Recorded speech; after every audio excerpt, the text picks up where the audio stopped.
Guys, Brian from WorkshopAddict.com, and Dewalt has added to their line of variable speed die grinders. This is their cordless model. If you haven't checked out our video on this, highly suggest searching it out. We'll try to leave a link in the description. Very comfortable model, very familiar Dewalt grip, easy to move around. This new AC model is brushless and has some very similar features, but let's dive in, take a closer look at it. This is Dewalt's new brushless variable speed 2-inch die grinder with a paddle switch with no lock on. So you can get a different model of this that does have the same paddle switch but also a lock on.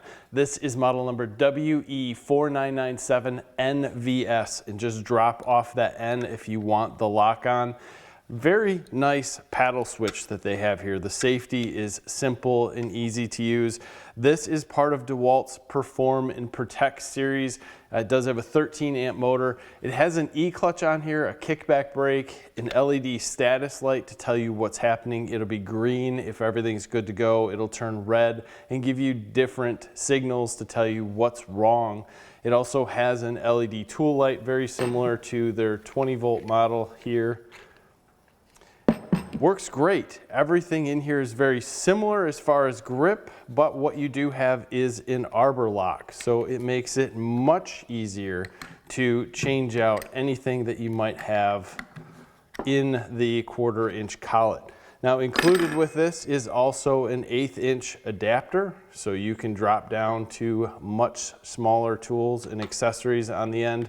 This does have a maximum RPM no load of 28,000, a minimum of 6,800. So you want to make sure that any accessory that you're buying and putting in the end is definitely rated for those speeds and or above. You don't want to put something in here and spin it too fast. That can be incredibly dangerous. This Arbor Lock is absolutely awesome, and I want to show you here quickly. You don't want to push this while this tool is running. But if you just slightly push down on it, you'll notice that there is a bevel there. So you'll start to hear that clicking. If you were in an odd situation, that clicking would start to happen and give you a warning.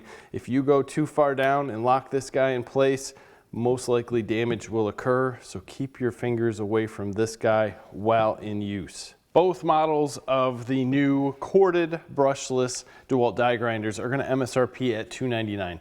The only difference between them is the lock-on switch. If you get the lock-on switch, you do not get the lanyard on the back. So if you're using this in a commercial setting and you need that lanyard and you want it included, no lock-on switch. Simple. If you want to add it, it's also available to add this lanyard, basically at very little cost. The variable speed on this unit is a dial in the back, and to me that is absolutely awesome. It's out of the way, allows you to set things easily, not have your hand over it so that it will move, but allows you also easy access to adjust it with gloves on. Using this, even with the smaller 1/8-inch adapter, it's very controllable. Very easy, very familiar. It does have a pretty fat grip in the back around the motor, which to me is somewhat expected and norm for a corded die grinder, but it works good. The comfort and feel is there, and it's very, very familiar to its 20-volt model as far as the feel and the control in the front.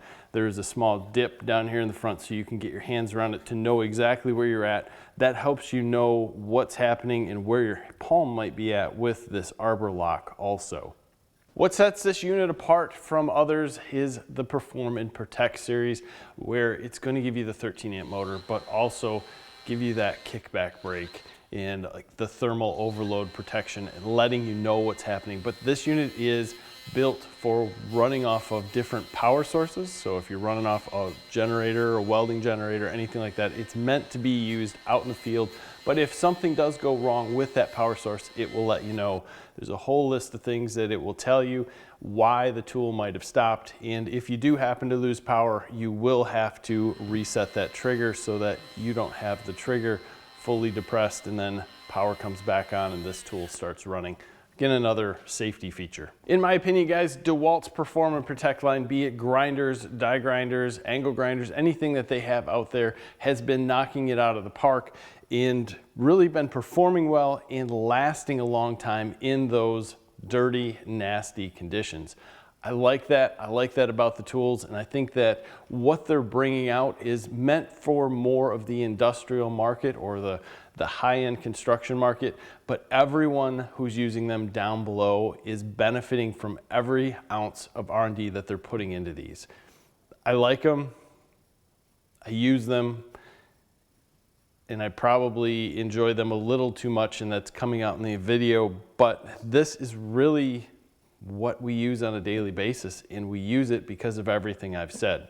So if you're in the market, these are brand new, so they're going to be coming out at different places. I would highly suggest, if you're looking for a variable speed die grinder, to check this guy out.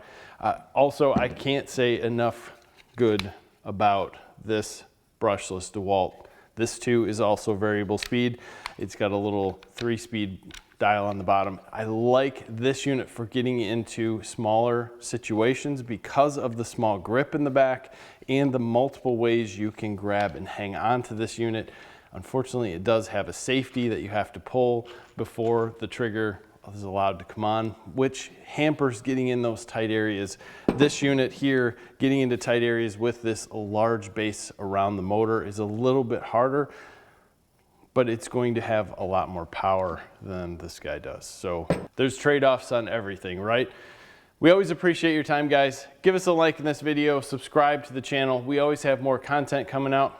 As always, have a great day.